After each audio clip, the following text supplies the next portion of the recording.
ప్రస్తుతం లైవ్ లో ఒక సంఘటన చోటు చేసుకుంది. పొద్దున్నే రీతు డెమోన్ పవన్ ముచ్చట్లయితే పెట్టారు.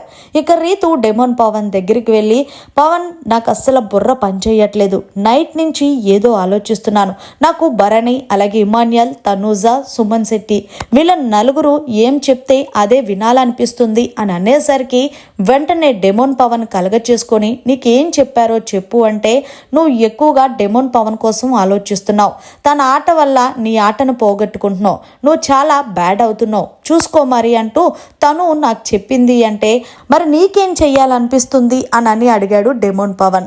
నాకేం చెయ్యాలనిపిస్తుందంటే ఒక్క పక్కన వాళ్ళు కావాలని చెప్తున్నారేమో అనిపిస్తుంది, మరో పక్కన నిజంగానే నేనేమన్నా బయట బ్యాడ్ అవుతున్నానేమో అనిపిస్తుంది, ఇంకో పక్కన నువ్వు నాకు నిజంగా చాలా కనెక్ట్ అయ్యావనిపిస్తుంది అంటూ రీతు తన మనసులోని మాట బయట పెట్టింది.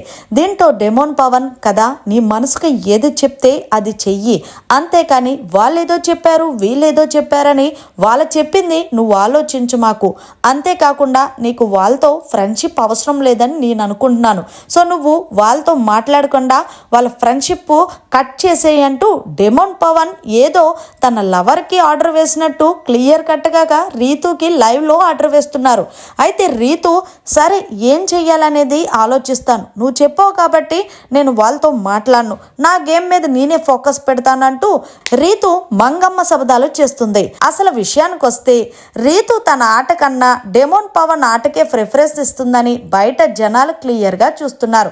తనుజ, భరణి వీళ్ళతో ఉంటే కనీసం కొంచెమన్నా సపోర్ట్ ఉండేది, కానీ ఇప్పుడు ఆమె చేస్తున్న ప్రవర్తన వల్ల ఆమెకు మైనస్ అవుతుందని అస్సలు తెలియట్లేదు. మరి మీరేమంటారు? డెమోన్ పవన్ రీతుకు చెప్పిన మాటలపై, రీతు డెమోన్ పవన్కి చెప్పిన మాటలమే జస్ట్ కమెంట్ చేయండి. ఇదంతా కూడా లైవ్లో చోటు చేసుకుంది.